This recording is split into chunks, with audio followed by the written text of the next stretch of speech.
ಹತ್ರ welcome back to Kannada IAS academy. ಯಾರು ಮೊದಲ ಬಾರಿಗೆ ಸ್ನೇಹಿತರೆ ಕನ್ನಡ IAS ಅಕಾಡೆಮಿ ಬಂದಿರಿ, ಈ ಚಾನಲ್ನ ಸಬ್ಸ್ಕ್ರೈಬ್ ಮಾಡಿ ಇಟ್ಕೊಳ್ರಿ. ಇದರಿಂದ ಹಲವಾರು ಯೂಸ್ಗಳಾಗ್ತಾವೆ ನಿಮಗೆ. ಇನ್ನು ಕೆಲವೇ ದಿನಗಳಲ್ಲಿ ಮಹತ್ವರ ಕಾರ್ಯಗಳು ಈ ಯೂಟ್ಯೂಬ್ ಚಾನಲ್ನಲ್ಲಿ ನಡೆಯುವುದರಿಂದ ನಿಮಗೆ ಖಂಡಿತವಾಗಿ ಹೆಲ್ಪ್ ಆಗ್ತಾವೆ ಅಂತ ಹೇಳ್ತಾ, ಯಾರು ಮೊದಲ ಬಾರಿಗೆ ಈ ಯೂಟ್ಯೂಬ್ ಚಾನಲ್ ನೋಡಕತ್ತೀರಿ ಸಬ್ಸ್ಕ್ರೈಬ್ ಮಾಡಿ ಇಟ್ಕೊಳ್ರಿ, ಬೆಲ್ ಐಕನ್ನ ಪ್ರೆಸ್ ಮಾಡಿರಿ, ವಿಡಿಯೋ ಹಾಕಿದ ತಕ್ಷಣ ನೋಟಿಫೈ ಆಗ್ತದೆ ಸ್ನೇಹಿತರೆ. ಹಾಗಾದರೆ ಇವತ್ತು ಯಾವ ಸಂಗತಿ ಐತಿ ಅಂದ್ರೆ, ಸ್ವಲ್ಪ ಇದು ಸಿವಿಲ್ ಸರ್ವಿಸಸ್ ಎಕ್ಸಾಮಿನೇಷನ್ಗೂ ಬರ್ತದೆ ಮತ್ತು BA ವಿದ್ಯಾರ್ಥಿಗಳು ಹೆಲ್ಪ್ ಆಗ್ತದೆ. ಎರಡೂ ದೃಷ್ಟಿ ಇಟ್ಕೊಂಡು ಮಾಡಕತ್ತೀವ್ರಿ, ನೋಡ್ಕೊಳ್ರಿ. ಸಾಧ್ಯವಾದರೆ short notes is important, notes ಮಾಡೋಕ್ಕೆ ಟ್ರೈ ಮಾಡಿರಿ.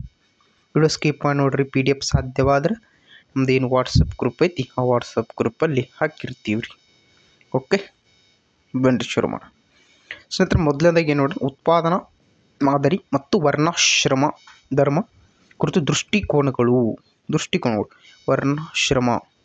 ವರ್ಣಾಶ್ರಮ ಬೇರೆ, ವರ್ಣಾಶ್ರಮ ಧರ್ಮ ಬೇರೆ, ಕನ್ಫ್ಯೂಸ್ ಇಟ್ಕೋಬೇಕು ಹೋಗ್ಬೇಡಿ ಸ್ನೇಹಿತರೆ. ಇಂಟ್ರೊಡ್ಯೂಸ ಯಾವುದೇ ಆದರೂ ಮೊದಲು PTK ಅಥವಾ ಇಂಟ್ರೊಡಕ್ಷನ್ ಇರ್ತದೆ. ಆರಂಭದಲ್ಲಿ ಭೂಮಿಯ ಮೇಲಿನ ಪ್ರತಿಯೊಂದು ಜೀವಿ ನೈಸರ್ಗಿಕವಾಗಿ ದೊರೆಯುವ ವಸ್ತುಗಳನ್ನು ಬಳಸಿಕೊಂಡು ತನ್ನ ಆಹಾರ, ಉಡುಪು, ವಸತಿ ಈ ರೀತಿಯಾಗಿ ಎಲ್ಲ ಏನು ಮಾಡಕತ್ತ ಬಳಸಕತ್ತ. ನಂತರ ಆತನಿಗೇನಾಯಿತು, ಮೊದಲು ನೆಲದ ಮೇಲೆ ವಾಸ ನೆಲದ ಮೇಲೆ ಗಿಡಗಳ ಮೇಲೆ ವಾಸ ಮಾಡಕತ್ತ. ನಂತರ ಭೂಮಿ ಮೇಲೆ ಇಳಿಯಕತ್ತ, ಭೂಮಿ ಮೇಲೆ ಇಳಿದು ಕೆಲವು ದೂರದವರೆಗೆ ನಡೆಯಕತ್ತ. ಈ ರೀತಿಯಾಗಿ ಮಾನವ ಗುಹೆಗಳಲ್ಲಿ ವಾಸ ಮಾಡೋದಾಗಿರ್ಬೋದು. ನಂತರ ಆತನಿಗೆ ನಾಲೆಜ್ ಅದು ಬುದ್ಧಿ ಬಂದ ನಂತರ ಆತ ಏನು ಮಾಡಕತ್ತ, ಸ್ವಂತ ಮನೆಯನ್ನು ಕಟ್ಟಿಕೊಂಡು ಅಲ್ಲಿ ವಾಸ ಮಾಡಕತ್ತ. That is a fact.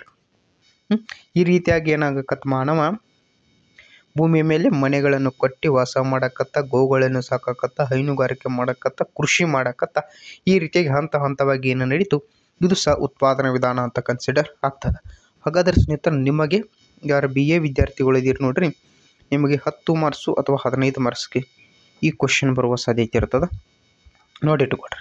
ಏನು ಕ್ವಶನ್ ಸರ್ ಅಂದ್ರೆ, ಯಶಾದ ಉತ್ಪಾದನಾ ವಿಧಾನ ಕುರಿತು ದೃಷ್ಟಿಕೋನಗಳು ಅಂತ ಬರ್ತಾವೆ. ದೃಷ್ಟಿಕೋನಗಳು it's very important for CSE examinations. ನಿಮಗಿದು ಎಲ್ಲಿ ಬರ್ತದೆ ಅಂದ್ರೆ, ಮೇನ್ಸ್ ಎಕ್ಸಾಮಿನೇಷನ್ಗೆ ಬರ್ತದೆ. ಮೇನ್ಸ್ ಎಕ್ಸಾಮ್ GS ಪೇಪರ್ 1 ಬರ್ಬೋದು ಅಥವಾ GS ಪೇಪರ್ 2 ಎರಡರಲ್ಲಿ ಬರುವ ಸಾಧ್ಯತೆ ಇರ್ತದೆ. ಸರಿಯಾಗಿ ನೋಡಿ ಇಟ್ಟುಕೊಡ್ರಿ. ಎರಡೂ ಆಯಾಮಗಳಿಂದ ಅಧ್ಯಯನ ಮಾಡ್ರಿ. ವಿವಿಧ ಸಮಾಜಗಳ ಉತ್ಪಾದನಾ ವಿಧಾನಗಳ ಅಧ್ಯಯನಕ್ಕೆ ಅಧಿಕ ಮಹತ್ವ ಕೊಟ್ಟಾರ. ನಮ್ಮ ಕಾರ್ಲ್ ಮಾರ್ಕ್ಸ್ ಅವರು ಸಹ ಕೊಟ್ಟಾರ ನೋಡ್ರಿ. ಕಾರ್ಲ್ ಮಾರ್ಕ್ಸ್ ಸಹ ಕೊಟ್ಟಾರ 1875ರಲ್ಲಿ. ಕಾರ್ಲ್ ಮಾರ್ಕ್ಸ್ ಜರ್ಮನಿಯ ಐಡಿಯಾಲಜಿ ಅಂತ ಬರ್ತದೆ, ಆ ಗ್ರಂಥದಲ್ಲಿ ಅವರು ಭಾರತದ ಉತ್ಪಾದನಾ ವಿಧಾನದ ಕುರಿತು ಹಲವಾರು ಮಾಹಿತಿಯನ್ನು ಕೊಟ್ಟಾರ. ಅದಕ್ಕಿಂತ ವೆರಿ ಇಂಪಾರ್ಟೆಂಟ್ ಯಾವುದಂದ್ರೆ, 1847ರಲ್ಲಿ ರಚನೆಯಾದ ಮಿಜರಿ ಆಫ್ ಫಿಲಾಸಫಿ ಕೃತಿಯಲ್ಲಿ ಭಾರತದ ಉತ್ಪಾದನಾ ವಿಧಾನವು ಎಲ್ಲಿತ್ತು, ಗ್ರಾಮೀಣದಲ್ಲಿ, ಗ್ರಾಮ ಅಟ್ ಮೀನ್ಸ್ ಹಳ್ಳಿಗಳಲ್ಲಿ ಇತ್ತಂತ ಕಾರ್ಲ್ ಮಾರ್ಕ್ಸ್ ಅವ್ರು ಹೇಳಿರೋದು ನಿಮ್ಮ ಗಮನಕ್ಕಿರಬೇಕು. ಇಷ್ಟು ಸಾಕು. ನೀವು ಇಂಟ್ರೊಡಕ್ಷನ್ನ ನಿಮ್ಮ ಇಲ್ಲಿರೋ ಮಾಹಿತಿನ ಬರೀರಿ, ಇಲ್ಲ ನಿಮ್ಮದು ಓನ್ ಕ್ರಿಯೇಟ್ ಮಾಡಿ ಬರ್ರಿ. ಬಟ್ ರಿಲೇಟೆಡ್ ಟು ಏನಿರಬೇಕು, ಯಶಾದ ಉತ್ಪಾದನಾ ವಿಧಾನ ಕುರಿತಿರ್ಬೇಕು. ಯಾವುದೋ PTK ಹಾಕಿ ಏನೋ ಬರೆದ ಕೆಲಸಿಲ್ಲ. Highlight of there are 3 types ಅಂದರೆ 3 ವಿಧಾನಗಳಾಗಿ ಏನು ಮಾಡ್ಯಾರ, ಡಿವೈಡ್ ಮಾಡ್ಯಾರ. ಯಶಾದ ಉತ್ಪಾದನಾ ವಿಧಾನವನ್ನು 3 ವಿಧಾನಗಳಾಗಿ ಡಿವೈಡ್ ಮಾಡ್ಯಾರ. ಆ 3 ವಿಧಾನಗಳು ವಿತ್ ಮೈಂಡ್ ಮ್ಯಾಪ್ ಇಲ್ಲಿ ಐತಿ. ಮೈಂಡ್ ಮ್ಯಾಪ್ ಇದೆ. ಒಂದು ಪೌರಾತ್ಯ ರಾಷ್ಟ್ರಗಳು ದೃಷ್ಟಿಕೋನ, ಇನ್ನೊಂದು ನ್ಯಾಷನಲಿಸ್ಟ್ ಅಂದರೆ ರಾಷ್ಟ್ರೀಯವಾದಿಗಳ ದೃಷ್ಟಿಕೋನ, ಇನ್ನೊಂದು ಮಾರ್ಕ್ಸ್ವಾದಿಗಳ ದೃಷ್ಟಿಕೋನ. ನೋಡ್ರಿ, ಯಶಾದ ಉತ್ಪಾದನಾ ವಿಧಾನವನ್ನು 3 ವಿಧಗಳಾಗಿ ವಿಂಗಡಣೆ ಮಾಡ್ಯಾರ. ಇದು ನಿಮಗೆ 10 ಅಥವಾ 15 ಮಾರ್ಕ್ಸ್ ಕ್ವಶನ್ ಬರ್ತದೆ. ಸರಿಯಾಗಿ ನೋಡಿಟ್ಕೊಡ್ರಿ, ಅದಕ್ಕೆ ಫೋಕಸ್ ಮಾಡಿ ಹೇಳತ್ತೆ. ಯಶಾದ ಉತ್ಪಾದನೆ 3 ವಿಧಗಳಾಗಿ ವಿಂಗಡಣೆ ಮಾಡ್ಯಾರ. ಒಂದು ಪೌರಾತ್ಯ ದೃಷ್ಟಿಕೋನ, ರಾಷ್ಟ್ರೀಯವಾದಿಗಳ ದೃಷ್ಟಿಕೋನ, ಮಾರ್ಕ್ಸ್ವಾದಿಗಳ ದೃಷ್ಟಿಕೋನ. ಈ ಯಶಾದ ದೃಷ್ಟಿಕೋನಗಳು 3 ಭಾಗಗಳಲ್ಲಿ ಮೊದಲನೇದು ಯಾವುದು, ಈ ಪೌರಾತ್ಯ ದೃಷ್ಟಿಕೋನ ಏನೈತಿ ನೋಡ್ರಿ ತುಂಬಿಕೊಡ್ರಿ. ಈ ಪೌರಾತ್ಯ ದೃಷ್ಟಿಕೋನದ ಬಗ್ಗೆ ಈಗ ಮಾಹಿತಿ ನೋಡ್ತಾ ಹೋಗೋಣ. ಹಾಗಾದರೆ ಪೌರಾತ್ಯ ದೃಷ್ಟಿಕೋನ ಓರಿಯೆಂಟಾಲಿಸ್ಟ್ ಬಗ್ಗೆ ಮಾಹಿತಿ ನೋಡ್ತಾ ಹೋಗೋಣ ಬನ್ರಿ. ಜಗತ್ತಿನ ಪೂರ್ವ ದೇಶಗಳ ಅಂದರೆ ಯಶಾದ ಚಿಂತನೆಯನ್ನು ಪೌರಾತ್ಯ ಚಿಂತನೆಯಲ್ಲಾಗ್ತದೆ. ಈ ಸೆಂಟೆನ್ಸ್ ನೆನಪಿಟ್ಟುಕೋರಿ, ನಿಮಗೆ 1 ಮಾರ್ಕ್ಸ್ ಕ್ವಶನ್ ಬರ್ತದೆ. ಪ್ರಿವಿಯಸ್ ಇಯರ್ ಕ್ವಶನ್ ಬಂದೈತಿ ಏನ್ರಿ. ಜಗತ್ತಿನ ಪೂರ್ವ ದೇಶಗಳು ಅಂದರೆ ಇಟ್ಟೆಲ್ಲ ಬಿಟ್ಬಿಡ್ರತ್ತಪ್ಪ. ಇಂಡಿಯನ್ ಪೂರ್ವ ಏಷ್ಯಾದ ಚಿಂತನೆಯನ್ನು ಪೌರಾತ್ಯ ಚಿಂತನೆ ಎನ್ನಲಾಗುತ್ತೆ. ಇಷ್ಟ ಬರೀ ನಿಮ್ಗೆ ಒಂದಂಗೆ ಕೊಡ್ತಾರೆ. ಸರಿ ಏನ್ರಿ? ಏಷ್ಯಾದ ಚಿಂತನೆಯನ್ನು ಪೌರಾತ್ಯ ಚಿಂತನೆ ಎಂದು ಕರೆಯುತ್ತಾರೆ. ಏಷ್ಯಾದ ಚಿಂತನೆಯನ್ನು ಪೌರಾತ್ಯ ಚಿಂತನೆ ಎಂದು ಕರೆಯುತ್ತಾರೆ. ಸಾಕು. ಅರಬ್ಯೇತರ ದೇಶಗಳು ಅಥವಾ ಏಷ್ಯಾದ ಪ್ರದೇಶಗಳ ಭಾಷೆ, ಲ್ಯಾಂಗ್ವೇಜ್, ಕಲ್ಚರ್, ಹಿಸ್ಟ್ರಿ, ಸಂಸ್ಕೃತಿ, ಇತಿಹಾಸ ಅಧ್ಯಯನ ಮಾಡುವ ಚಿಂತಕರನ್ನು ಪೌರಾತ್ಯರೆಂದೂ ಕರೆಯುತ್ತಾರೆ. ಏಷ್ಯಾದ ಚಿಂತನೆಯನ್ನು ಪೌರಾತ್ಯ ಚಿಂತನೆ ಅಂತ ಕರೀತಾರೆ. ಅಷ್ಟಮಿಡಿ ಐರೋಪ್ಯರ ದೇಶಗಳು ಅಥವಾ ಏಷ್ಯಾದ ಪ್ರದೇಶಗಳಾದ ಭಾಷೆ ಇರ್ಬೋದು, ಸಂಸ್ಕೃತಿ ಇರ್ಬೋದು, ಇಲ್ಲಿರುವ ಐತಿಹಾಸಿಕ ಅಧ್ಯಯನ ಏನು ಮಾಡ್ತಾರೆ ಅವರಿಗೆ ಪೌರಾತ್ಯರು ಅಂತ ಕರೀತಾರೆ. ಹಾಗಾದರೆ ನೀವು ಹೈಲೈಟ್ ಮಾಡೋದಾದ್ರೆ ಒಂದು 3-4 ದೇಶಗಳು ಹೈಲೈಟ್ ಮಾಡಿರಿ. ಸೋವಿಯತ್ ಒಕ್ಕೂಟ ಇರ್ಬೋದು. ಈ ಸೋವಿಯತ್ ಒಕ್ಕೂಟ ಏನಾಗಿದೆ ರಷ್ಯಾ ಅಂತ ಬಣ್ಣ ಬದಲು ಮಾಡ್ಕೊಂಡು ರಷ್ಯಾ ಆಗಿದೆ. ಜಪಾನ್ ಇರ್ಬೋದು, ಚೀನಾದಂಥ ದೇಶಗಳು ಏನಾಗ್ತದ ಈ ಪೂರ್ವ ದೇಶಗಳ ಅಧ್ಯಯನದಲ್ಲಿ ತೊಡಗಿರುವ ಪೌರಾತ್ಯರು ಎನಿಸಿಕೊಳ್ಳುತ್ತಾರೆ. ಎಸ್, ಸಾಕಷ್ಟು.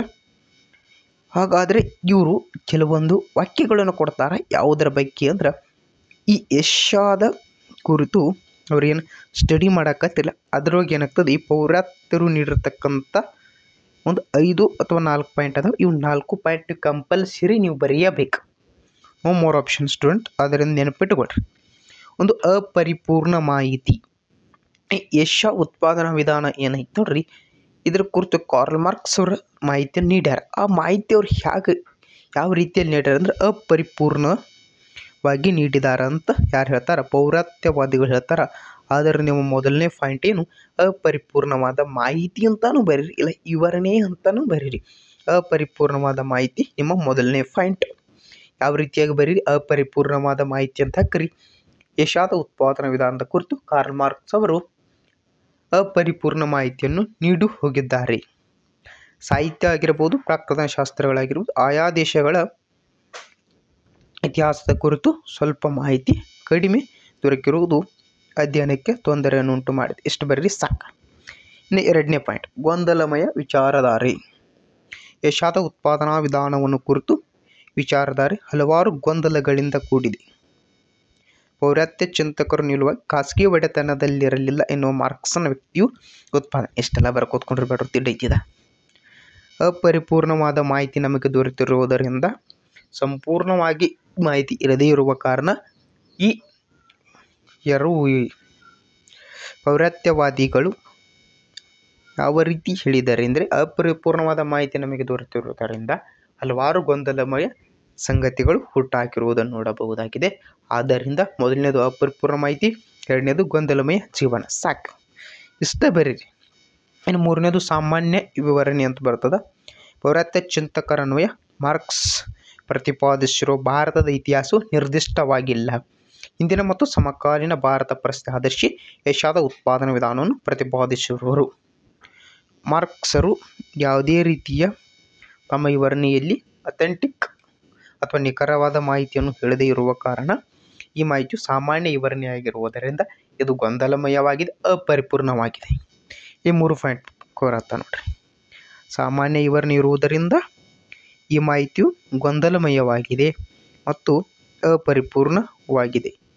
1ನೇದು ಅಪರಿಪೂರ್ಣ ಮಾಹಿತಿ, 2ನೇದು ಗೊಂದಲಮಯ ಮಾಹಿತಿ, 3ನೇದು ಸಾಮಾನ್ಯವಾಗಿದೆ. ಇನ್ನು 4ನೇದು ನಿರಂಕುಶ ಪ್ರಭುತ್ವದ ಮಹತ್ವ. ಮಾರ್ಕ್ಸನು ಏಷ್ಯಾದ ಉತ್ಪಾದನಾ ವಿಧಾನದಲ್ಲಿ ಪೌರಾತ್ಯ ನಿರಂಕುಶತೆಯ ವರ್ಗ ರಚನೆ ಕಾರಣವಾಗುತ್ತದೆ ಎಂಬುದೇ ಬರೆಯುತ್ತಾರೆ. ಆದರೆ ಸೋವಿಯತ್ ಒಕ್ಕೂಟದ ಚಿಂತಕರು ನಿರಂಕುಶ ಪ್ರಭುತ್ವವು ಅನಿವಾರ್ಯವಾಗಿದೆ ಅಂತ ಹೇಳ್ತಾರೆ. ಯಾಕಂದರೆ ಅಲ್ಲಿ ಏನಾಗ್ತದೆ ರಷ್ಯಾದಲ್ಲಿ ನಿರಂಕುಶ ಐತಿ.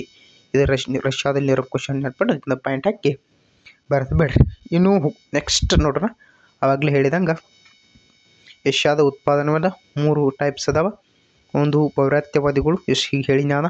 ಇನ್ನು ರಾಷ್ಟ್ರೀಯವಾದಿಗಳು, ಇನ್ನೊಂದು ಮಾರ್ಕ್ಸ್ವಾದಿಗಳು. ಈಗ ರಾಷ್ಟ್ರೀಯವಾದಿಗಳ ಕುರಿತು ನೋಡೋಣ. ರಾಷ್ಟ್ರೀಯವಾದಿಗಳು ಜಗತ್ತಿನ ಪ್ರತಿ ರಾಷ್ಟ್ರವು ತನ್ನದೇ ಆದ ಸಂಸ್ಕೃತಿ ಮತ್ತು ಪರಂಪರೆಯನ್ನು ಹೊಂದಿರುತ್ತದೆ. ಭಾರತ ಹೊಂದಿದೆ, ಪಾಕಿಸ್ತಾನ ಹೊಂದಿದೆ, ರಷ್ಯಾದು ಹೊಂದಿದೆ, ಅಮೆರಿಕ ಹೊಂದಿದೆ. ಅದರದೇ ಆದ ಸಂಸ್ಕೃತಿ ಮತ್ತು ಪರಂಪರೆಯನ್ನು ಹೊಂದಿರುತ್ತದೆ.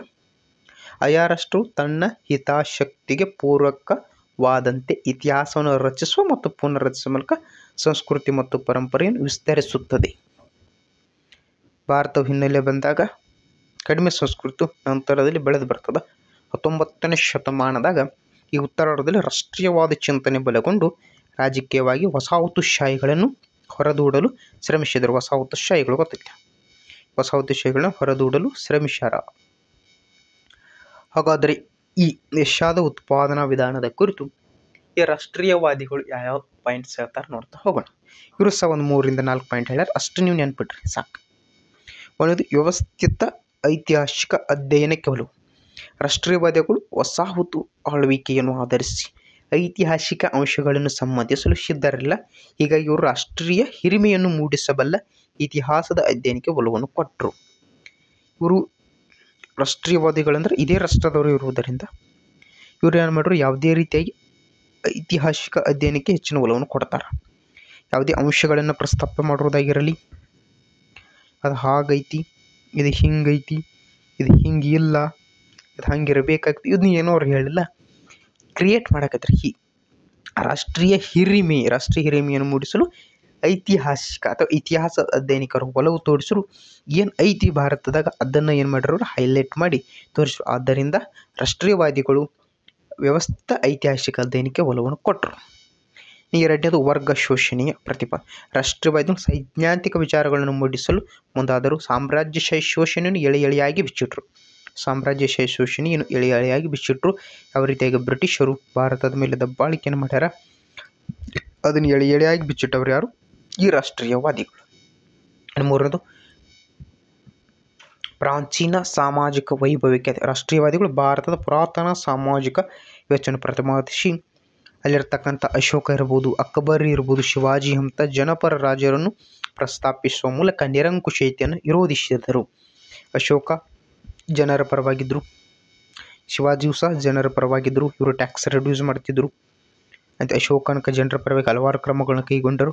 ಫಸ್ಟ್ ಅಶೋಕ ಹೆಂಗಿದ್ದನಕ್ಕಿಂತ ನಂತರ ಅದು ಹೆಂಗಿದ್ದ ಚೇಂಜ್ ಆಗಿದ್ದಾನೆ ಕಳಿಂಗ ಯುದ್ಧದ ನಂತರ. ಆದ್ದರಿಂದ ಏನು ಮಾಡ್ತಾರೆ, ಪ್ರಾಚೀನ ಸಾಮಾಜಿಕ ವೈಭವಕ್ಕೆ ಆದ್ಯತೆ ಕೊಡ್ತಾರೆ. ಇದರಿಂದ ಇವ್ರು ಏನು ಮಾಡ್ತಾರೆ, ಈ ನಿರಂಕುಶತ್ವಕ್ಕೆ ಇವರು ಸಹ ಏನಾಗ್ತಾರೆ, ವಿರೋಧಿಗಳಾಗಿರ್ತಾರೆ.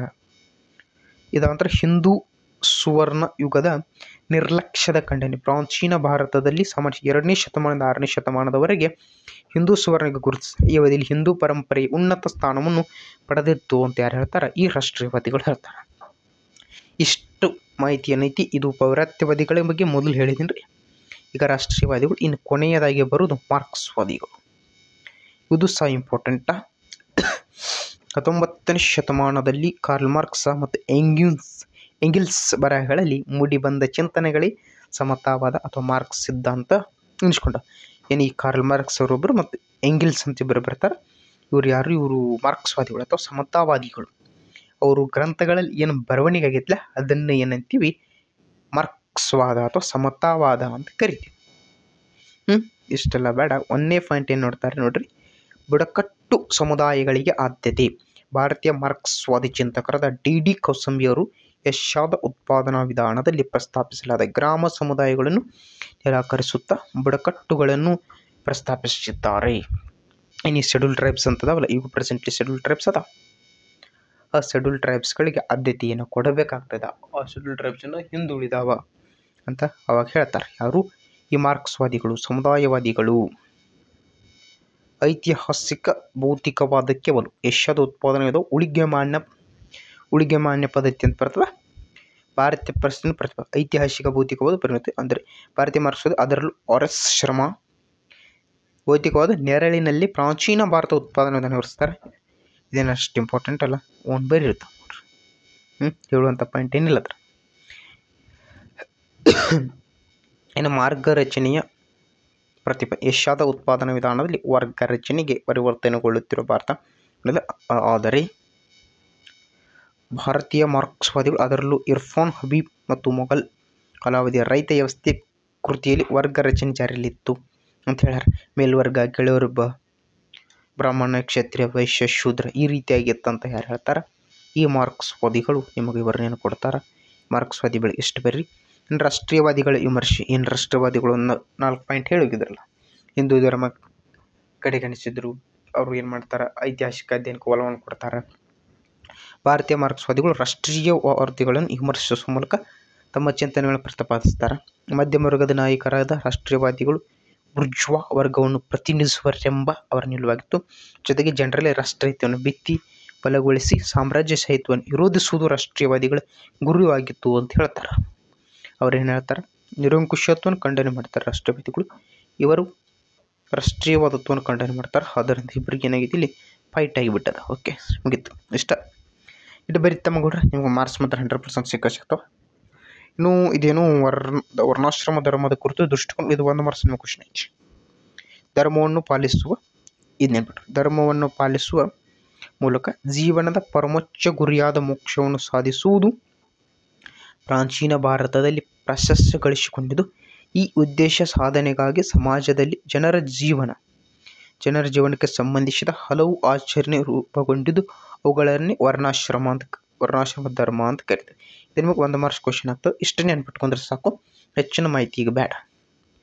ಇನ್ನೊಮ್ಮೆ ಹೇಳ್ತೀನಿ, ಧರ್ಮವನ್ನು ಪಾಲಿಸುವ ಮೂಲಕ ಜೀವನದ ಪರಮೋಚ್ಚ ಗುರಿಯಾದ ಮೋಕ್ಷವನ್ನು ಸಾಧಿಸಲು ಈ ಸಮಾಜದಲ್ಲಿ ಇರುವ ಆಚರಣೆಗಳನ್ನೇ ವರ್ಣಾಶ್ರಮ ಅಂತ ಕರಿತೀವಿ. ಇನ್ನೊಂದ್ಸಲಿ, ಧರ್ಮವನ್ನು ಪಾಲಿಸುವ ಮೂಲಕ ಜೀವನದ ಪರಮೋಚ್ಚ ಗುರಿಯಾದ ಮೋಕ್ಷವನ್ನು ಸಾಧಿಸಲು ಈ ಸಮಾಜದಲ್ಲಿರುವ ಆಚರಣೆಗಳನ್ನು ವರ್ಣಾಶ್ರಮ ಧರ್ಮ ಅಂತ ಕರಿತೀವಿ. ನೆಕ್ಸ್ಟ್ ಹೋಗೋಣ ಮಾತು. ನೆಕ್ಸ್ಟ್ ಇದು ಆ್ಯಕ್ಚುಲಿ ಒಂದು ಕ್ವಶನ್ ಆಗೈತೆ ನೋಡ್ರಿ, ಪ್ರಿಯಸ್ ಇಯರ್ ಇದು ಕ್ವಶನ್ ಆಗಿದೆ. ವರ್ಣಾಶ್ರಮ ಧರ್ಮದ ಕುರಿತು ಮಹಾತ್ಮ ಗಾಂಧೀಜಿಯವರ ವಿಚಾರಧಾರೆಗಳು ಅಂತ ನೋಡೋಣ. ಸ್ವಲ್ಪ ಜಿ ಹಂಗೆ ಡಿ ಬಾಸ್ ಇಂಪಾರ್ಟೆಂಟ್ ನೋಡ್ರಿ, ಹಂಗೆ ಜಿ ಬಾಸ್ ಇಂಪಾರ್ಟೆಂಟ್ ಆಗ್ತಾರೆ. ಗಾಂಧಿ ನೋಡ್ರಿ, ಮಹಾತ್ಮ ಗಾಂಧಿ ಭಾರತ ರಾಷ್ಟ್ರಪಿತ. ಇದು ಕೇವಲ ಸ್ವತಂತ್ರ ಹೋರಾಟಗಾರರಾಗಿರದೆ ಸಮಾಜ ಸುಧಾರಕರಾಗಿದ್ದರು, ಪತ್ರಿಕೋದ್ಯಮ ಆಗಿದ್ದರು, ಶಿಕ್ಷಣ ಪ್ರೇಮಿ ಆಗಿದ್ದರು, ರಾಜಕೀಯ ಚಿಂತಕರಾಗಿದ್ದರು, ದಾರ್ಶನಿಕರಾಗಿದ್ದರು. ಎಲ್ಲ ಕಡೆ ಏನು ಮಾಡ್ಯಾರ, ತಮ್ಮನ್ನು ತಾವು ಗುರುತಿಸ್ಕೊಂಡಾರ.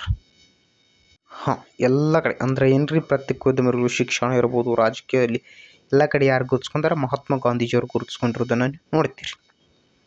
ಆರಂಭದ ದಿನಗಳಲ್ಲಿ ಅವರು ಸಾಂಪ್ರದಾಯಿಕ ಹಿಂದೂ ಮನೋಭಾವವನ್ನು ತಳೆದರು. ನಂತರದ ಹಿಂದೂ ಮನೋಭಾವನೆ ಏನು ಹಿಂದೂ ಕೇಂದ್ರ ಬಿಂದು ಆಗಿರ್ತದಲ್ಲ, ಹಿಂದೂ ಕೇಂದ್ರ ಬಿಂದುವನ್ನು ಮಹಾತ್ಮ ಗಾಂಧೀಜಿ ವಿರೋಧಿಸ್ತಾ ಬರ್ತಾರೆ, ವಿರೋಧಾಭ್ಯಾಸ ಮಾಡ್ತಾರೆ. ಅನಿವಾರ್ಯ ಅದು.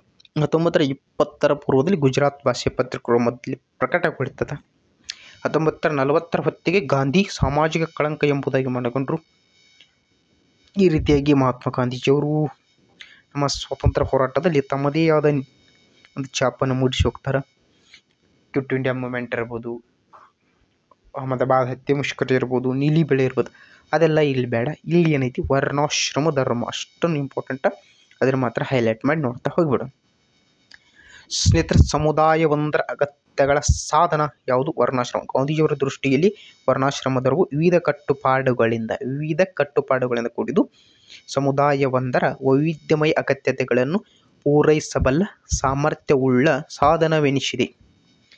ನೋಡ್ರಿ, ಸಮುದಾಯವೊಂದರ ಅಗತ್ಯತೆಗಳ ಸಾಧನ ಅಂತ ಯಾರು ಹೇಳ್ತಾರೆ? ಮಹಾತ್ಮ ಗಾಂಧೀಜಿಯವರು ಹೇಳ್ತಾರೆ. ಮಹಾತ್ಮ ಗಾಂಧೀಜಿಯವರ ದೃಷ್ಟಿಕೋನದಲ್ಲಿ ಈ ವರ್ಣಾಶ್ರಮ ಧರ್ಮವು ವಿವಿಧ ಕಟ್ಟುಪಾಡುಗಳಿಂದ, ದಟ್ ಇಸ್ ಕಾಲ್ಡ್ ರೂಲ್ಸ್ ಅದಾವ ಅಂತ ಹೇಳ್ತಾರೆ. ರೂಲ್ಸ್, ಕಟ್ಟುಪಾಡುಗಳಿಂದ ಕೂಡಿದ ಸಮುದಾಯವೊಂದರ ವೈವಿಧ್ಯಮಯ ಅಗತ್ಯತೆಗಳನ್ನು ಡಿಫ್ರೆಂಟ್ ಎಲಿಮೆಂಟ್ಸ್ ಅಗತ್ಯಗಳನ್ನು ಪೂರೈಸಬಲ್ಲ ಸಾಮರ್ಥ್ಯವನ್ನು ಏನಂತ ಕರೀತಾರೆ? ಈ ವರ್ಣಾಶ್ರಮ ಅಂತ ಕರೀತಾರೆ. ಎರಡನೇದು, ಸಾರ್ವತ್ರಿಕ ಸ್ವರೂಪವುಳ್ಳ ಪರಿಕಲ್ಪನೆ. ಗಾಂಧಿ ದೃಷ್ಟಿಯಲ್ಲಿ ವರ್ಣಾಶ್ರಮ ಧರ್ಮವು ಹಿಂದೂ ದಾರ್ಶನಿಕರ ಅದ್ಭುತ ಸಂಶೋಧನೆ. ಈ ವರ್ಣಾಶ್ರಮ ಧರ್ಮವು ಕೇವಲ ಭಾರತೀಯರಿಗೆ ಮಾತ್ರವಲ್ಲದೆ ಜಗತ್ತಿನ ಯಾವುದೇ ಸಮಾಜದಲ್ಲಿ ಅನುಷ್ಠಾನಗೊಳಿಸಬಹುದಾದ ವ್ಯವಸ್ಥೆ ಎಂಬುದಾಗಿ ಗಾಂಧೀಜಿ ನಿಲುವಾಗಿತ್ತು. ಸಾರ್ವತ್ರಿಕ ಸ್ವರೂಪಗಳು ಯಾವುದೇ ರೀತಿಗೆ ಹಿಂದೂಯಿಸಮ್, ಬೌದ್ಧಿಸಮ್, ಜೈನಿಸಮ್, ಈ ರೀತಿಯಾಗಿ ಯಾವುದೇ ಧರ್ಮ ಇರ್ಬೋದು, ಯಾವುದೇ ಸಮಾಜಕ್ಕೆ ಇದು ಕೇವಲ ಅಟ್ರಾಕ್ಟ್ ಮಾಡೋದಾಗಲಿ ಈ ರೀತಿಯಾಗಿರಲಿ, ಎಲ್ಲಿದು ಎಲ್ಲರನ್ನು ಒಳಗಡೆ ಇನ್ಕ್ಲೂಸಿವ್ ಗುರುತಿರಲಿತ್ತ ಅಂತ ಹೇಳ್ತಾರೆ ಮಹಾತ್ಮ ಗಾಂಧಿ. ಅಂದರೆ ಸಾರ್ವತ್ರಿಕ ಸ್ವರೂಪವುಳ್ಳ ಪರಿಕಲ್ಪನೆ. ಗಾಂಧೀಜಿ ದೃಷ್ಟಿಯಲ್ಲಿ ವರ್ಣಾಶ್ರಮ ಧರ್ಮವು ಹಿಂದೂ ದಾರ್ಶನಿಕ ಅದ್ಭುತ. ಈ ವರ್ಣಾಶ್ರಮ ಧರ್ಮವು ಕೇವಲ ಭಾರತೀಯರಿಗೆ ಮಾತ್ರವಲ್ಲ, ನಾಟ್ ಫಾರ್ ಇಂಡಿಯನ್ಸ್ ಅಂತ ಹೇಳ್ತಾರೆ ಅವರು. ಜಗತ್ತಿನ ಯಾವುದೇ ಸಮಾಜದಲ್ಲಿ ಅನುಷ್ಠಾನಗೊಳಿಸಬಹುದು. ಭಾರತ ಇರಲಿ, ಅಮೇರಿಕಾ ಇರಲಿ, USA ಇರಲಿ, UK ಇರಲಿ, ಎಲ್ಲ ಕಡೆ ಏನಾಗುತ್ತೆ ಈ ವರ್ಣಾಶ್ರಮ ವ್ಯವಸ್ಥೆ ಹೋಗಬಹುದು. ಅದಕ್ಕೆ ಅಷ್ಟು ವ್ಯಾಲ್ಯೂ ಐತಿ ಅಂತ ಹೇಳ್ತಾರೆ ಮಹಾತ್ಮ ಗಾಂಧೀಜಿಯವರು ಹೇಳ್ತಾರೆ. ಇನ್ನು ಮೂರನೇದು, ಉತ್ತಮ ಜೀವನಕ್ಕೆ ಸಹಕಾರಿ, best living life helpful for varnashrama dharma. Gandhi ದೃಷ್ಟಿಯಲ್ಲಿ ವರ್ಣಾಶ್ರಮ ಧರ್ಮವು ಕಟ್ಟುಪಾಡುಗಳು ಮಾನವನ ಜೀವನದ ಹಲವು ಸವಾಲುಗಳಿಗೆ ಸೂಕ್ತ ಪರಿಹಾರವನ್ನು ಒದಗಿಸಬಲ್ಲದು. ಈ ಏನು ವರ್ಣಾಶ್ರಮ ಧರ್ಮ ಐತಿ, ಒಬ್ಬ ಮನುಷ್ಯನಿಗೆ ಕಷ್ಟಪಾಡುಗಳು ಬಂದಾಗ, ಕಷ್ಟಗಳು ಬಂದಾಗ ಅದನ್ನು ಎದುರಿಸಲು ಶಕ್ತಿಯನ್ನು ಕೊಡುತ್ತದೆ. ಹಲವಾರು ಕಷ್ಟಪಾಡುಗಳು ಬಂದಾಗ ಆ ಕಷ್ಟಪಾಡುಗಳನ್ನು ಎದುರಿಸಿ ಸೂಕ್ತ ಪರಿಹಾರವನ್ನು ತೆಗೆದುಕೊಳ್ಳಲು ಸಲಹೆ ನೀಡುವುದು ಯಾವುದು? ಈ ವರ್ಣಾಶ್ರಮ ಧರ್ಮ ವ್ಯವಸ್ಥೆ ಅಂತ ಹೇಳ್ತಾರೆ. ಆದ್ದರಿಂದ ಉತ್ತಮ ಜೀವನಕ್ಕೆ ಸಹಕಾರಿ ಅಂತ ನೀವು ನೆನ್ಪಿಟ್ಕೋರಿ. ಇನ್ನು ಶುದ್ಧ ಪ್ರಜಾಸತ್ತಾತ್ಮಕ ವ್ಯವಸ್ಥೆ, ಬೆಸ್ಟ್ ಡೆಮೊಕ್ರೆಟಿಕ್. ಗಾಂಧಿ ಅಭಿಪ್ರಾಯದಲ್ಲಿ ವರ್ಣಾಶ್ರಮ ಧರ್ಮ ವ್ಯಕ್ತಿಯ ಸಾಮರ್ಥ್ಯ ಮತ್ತು ಗುಣಗಳನ್ನು ಆಧರಿಸಿದ್ದು. ವ್ಯಕ್ತಿಯ ಸಾಮರ್ಥ್ಯ ಮತ್ತು ಗುಣಗಳನ್ನು ಆಧರಿಸುವುದು. ಸ್ನೇಹಿತರೆ, ಇತ್ತೀಚಿನ ಪರೀಕ್ಷಾ ದೃಷ್ಟಿಯಲ್ಲಿ ನೋಡಿದರೆ ಈ ಕಾಂಪಿಟೇಟಿವ್ ಎಕ್ಸಾಮ್ ಫೀಲ್ಡ್ ಒಳಗೆ ವ್ಯಕ್ತಿಯ ಸಾಮರ್ಥ್ಯ ಮತ್ತು ಗುಣಗಳನ್ನು ಆಧರಿಸಿಲ್ಲ, ಕೇವಲ ಹಣವನ್ನು ಆಧರಿಸಿರುವುದನ್ನು ನೋಡ್ತೀವಿ. ಹಣ, ಮನಿ ಈಸ್ ಪವರ್ ಅನ್ನುವ ಮಾತು ಕೇಳಿ ಬರ್ತದ. ಅದು ಹೋಗಬೇಕಾಗಿರೋದು ಅನಿವಾರ್ಯ. ಎಷ್ಟೋ ಬಡ ಅಭ್ಯರ್ಥಿಗಳತ್ತಿ ಸಾಮರ್ಥ್ಯ ಐತಿ, ಗುಣಗಳದಾವ, ಆದರೆ ಹಣ ಇಲ್ಲದೆ ಕಾರಣ ಅವರು ಯಾವುದೇ ಶಾರ್ಟ್ ಲಿಸ್ಟಲ್ಲಿ ಬರ್ತಾ ಇಲ್ಲ ಅನ್ನೋದು ವ್ಯರ್ಥ. ಅದರಿಂದ ಶುದ್ಧ ಪ್ರಜಾಸತ್ತಾತ್ಮಕ ವ್ಯವಸ್ಥೆ ಈ ವರ್ಣಾಶ್ರಮ ಧರ್ಮ ಅಂತ ಮಹಾತ್ಮ ಗಾಂಧೀಜಿಯವರು ಹೇಳಿ ಹೋಗ್ತಾರೆ. ಇನ್ನು ಮೂಲ ವರ್ಣಾಶ್ರಮ ಧರ್ಮಕ್ಕೆ ಒಲವು ಯಾರು ಕೊಡ್ತಾರೆ? ಗಾಂಧೀಜಿ ಕೊಡ್ತಾರೆ. ಪ್ರಾಚೀನ ಭಾರತ ಅಂದರೆ ವೇದಗಳ ಕಾಲದಲ್ಲಿ ಅಸ್ತಿತ್ವದಲ್ಲಿದ್ದ ಮೂಲ ವರ್ಣಾಶ್ರಮ ಧರ್ಮವನ್ನು ಗಾಂಧಿ ಪಾಲಿಸಲು ಹೇಳ್ತಾರೆ. ಈಗ ಅಪ್ಡೇಟ್ ಆಗಿ ಚೇಂಜ್ ಆಗಿರ್ಬೋದು, ಅದೆಲ್ಲ ಬೇಡ. ಏನು ಮೂಲ ಇತ್ತು ನೋಡ್ರಿ, ಮೂಲ ಅಮೂಲ ಬೇಕು ಅಂತ ಯಾರು ಹೇಳ್ತಾರೆ? ಮಹಾತ್ಮ ಗಾಂಧೀಜಿಯವರು ಹೇಳ್ತಾರೆ. ಆ ಧರ್ಮದ ಕಟ್ಟುಪಾಡುಗಳನ್ನು ಕಿತ್ತುವುದು, ನೈಜ ನಿಯಮಗಳನ್ನು ಪಾಲಿಸುವುದು ಸರ್ವರ ಮತ್ತು ಸತ್ಯದ ಗುರಿ ಸಾಧನೆಗೆ ಸಹಕಾರಿ ಎಂಬುದು. ಈ ರೀತಿಯಾಗಿ ಏನು ಹೇಳ್ತಾರೆ ಮಹಾತ್ಮ ಗಾಂಧೀಜಿಯವರು ವರ್ಣಾಶ್ರಮದ ಕುರಿತು ಮಾಹಿತಿಯನ್ನು ಕೊಡ್ತಾರೆ. ಇಲ್ಲಿ PDF ಭಾಳ ಐತಿ, ಅಟ್ಟದ ಹೇಳಿ ಕೂತ್ಕೊಂಡ್ರಂಗಿಲ್ಲ, ಯಾಕಾದ್ರೆ ನಿಮ್ಗೆ ಅವಶ್ಯಕತೆ ಬಿ ಇಲ್ಲ. ಏನು ಇಂಪಾರ್ಟೆಂಟ್ ಐತಿ ಎಕ್ಸಾಮ್ ಪಾಯಿಂಟ್ ಆಫ್ ವ್ಯೂ, ಏನು ವೆರಿ ಇಂಪಾರ್ಟೆಂಟ್ ಅಷ್ಟು ಮುಗಿಸಿ ಹೋಗಿಬಿಡ್ತೇನೆ. ಸೊ ಓಕೆ, ಸ್ವಲ್ಪ ನೋಡ್ರಿ ಸ್ನೇಹಿತರೆ. ಭಾರತೀಯ ಸಂಸ್ಕೃತಿ, ಇಂಡಿಯನ್ ಕಲ್ಚರ್ ಅಂತ ಇದಕ್ಕೆ ಕರಿಬೋದು. ಭಾರತೀಯ ಸಂಸ್ಕೃತಿ ಇಂಡಿಯನ್ ಕಲ್ಚರ್ ಅಂತ ಕರಿತೀರಿ. ಸ್ನೇಹಿತರೆ, ಇಂಡಿಯನ್ ಕಲ್ಚರ್ ಅಂತ ಆಲ್ರೆಡಿ ಒಂದು ಕ್ಲಾಸ್ ಮಾಡಿ, ಅದು ಹಿಸ್ಟ್ರಿ ಫೋಕಸ್ ಆನ್ ಹಿಸ್ಟ್ರಿ ನೋಡಿ ಅದಕ್ಕೆ ಫೋಕಸ್ ಮಾಡಿಕ್ಕಿದ್ದೀವಿ. ಇದು ಪೊಲಿಟಿಕಲ್ ಸೈನ್ಸ್ ಮಾಡಿ ಫೋಕಸ್ ಆಗ್ತೀವಿ. ಯಾವುದೇ ಒಂದು ಸಬ್ಜೆಕ್ಟಾಗ ಒಳ್ಳೊಳ್ಳೆ ಬರ್ತದೆ, ಅದರ ಫೋಕಸ್ ಮಾಡೋದು ಬೇರೆ ಬೇರೆ ಇರ್ತದೆ. ನೋಡಿರಿ ಸ್ನೇಹಿತರೆ, ಕೊಲೊನೈಲ್ ಅಂತ ಬರ್ತದೆ. ನಿಮ್ಗೆ 1ನೇ ಪಾಠದ ಒಂದು ಹಕ್ಕಿಲಿದ್ರೆ ಹಾಕಬೇಕಾಗಿತ್ತು, ಸ್ವಲ್ಪ PDF ಮಾಡಲು ಮಿಸ್ಟೇಕ್ ಆಗಿದೆ. ನಿಮಗೆ ಪ್ರಿವಿಯಸ್ ಇಯರಿಂದ ಕ್ವಶನ್ ಕೇಳ್ಯಾರ. ವಿಲಿಯಂ ಜೋನ್ಸ್ನ ಬಗ್ಗೆ ವಸಾಹತುಶಾಹಿ ನಿರೂಪಣೆಯಲ್ಲಿ ವಿಲಿಯಂ ಜೋನ್ಸ್. ಈ ವಿಲಿಯಂ ಜೋನ್ಸ್ ಯಾರಂತ ಹೇಳ್ತೀನಿ. ಈ ವಿಲಿಯಂ ಜೋನ್ಸ್ ಒಬ್ಬ ಬ್ರಿಟಿಷ್ ಅಧಿಕಾರಿ, ಸರ್ವೋಚ್ಚ ನ್ಯಾಯಾಲಯದ ಬ್ರಿಟಿಷ್ ಅಧಿಕಾರಿ ಇರ್ತಾನೆ. ಈತ ಭಾರತಕ್ಕೆ ಬರ್ತಾನೆ. ಭಾರತದಲ್ಲಿ ತನ್ನ ಏನಾಗಿದ್ರು ಇವರು ಸುಪ್ರೀಂ ಕೋರ್ಟ್ನ ನ್ಯಾಯಾಧೀಶರಾಗಿರ್ತಾರೆ. ಸುಪ್ರೀಂ ಕೋರ್ಟ್ನ ನ್ಯಾಯಾಧೀಶರಾಗಿ ನಿವೃತ್ತಿ ಹೊಂದಿ ಕೇವಲ ಬ್ರಿಟಿಷ್ ಅಧಿಕಾರಿಗಳಿಗೆ ಮಾತ್ರ ಕೆಲಸ ಮಾಡದೆ ಇಲ್ಲಿ ಭಾರತದಲ್ಲಿರ್ತಕ್ಕಂಥ ಹಲವಾರು ಭಾಷೆಗಳನ್ನು ಅಧ್ಯಯನ ಮಾಡಿ ಆ ಅಧ್ಯಯನದಿಂದ ಕಲಿತು ಅವರು ಏನು ಮಾಡ್ತಾರೆ, ವಸಾಹತುಶಾಹಿ ನಿರೂಪಣೆಯನ್ನು ಮಾಡ್ತಾರೆ.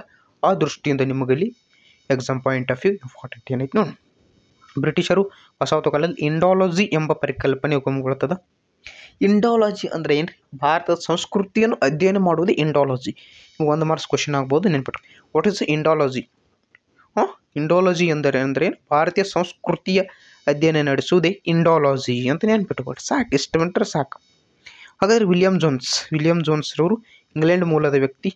ಇವರು 1783ರಲ್ಲಿ ಬಂಗಾಳದ ಸರ್ವೋಚ್ಚ ನ್ಯಾಯಾಲಯದ ಆ ನ್ಯಾಯಾಧೀಶರ ನೇಮಕ್ಕಾಗಿ ಭಾರತಕ್ಕೆ ಬರ್ತಾರೆ. 5 ವರ್ಷಗಳ ನ್ಯಾಯಾಧೀಶರಾಗಿ ಕಾರ್ಯನಿರ್ವಹಿಸಿ ಜೋನ್ಸ್ ತಮ್ಮ ಜೀವಿತ ಅವಧಿಯಲ್ಲಿ ಬಂಗಾಳದಲ್ಲಿಯೇ ಕಳೆಯಬೇಕಾಗ್ತದೆ. ನ್ಯಾಯಾಧೀಶರ ವೃತ್ತಿಯ ಜೊತೆಗೆ ಅವರು ಏನು ಮಾಡ್ತಾರೆ, ಪ್ರಾಚೀನ ಭಾರತದ ಅಧ್ಯಯನದಲ್ಲಿ ಆಸಕ್ತಿಯನ್ನು ಬೆಳೆಸ್ಕೋತಾರೆ.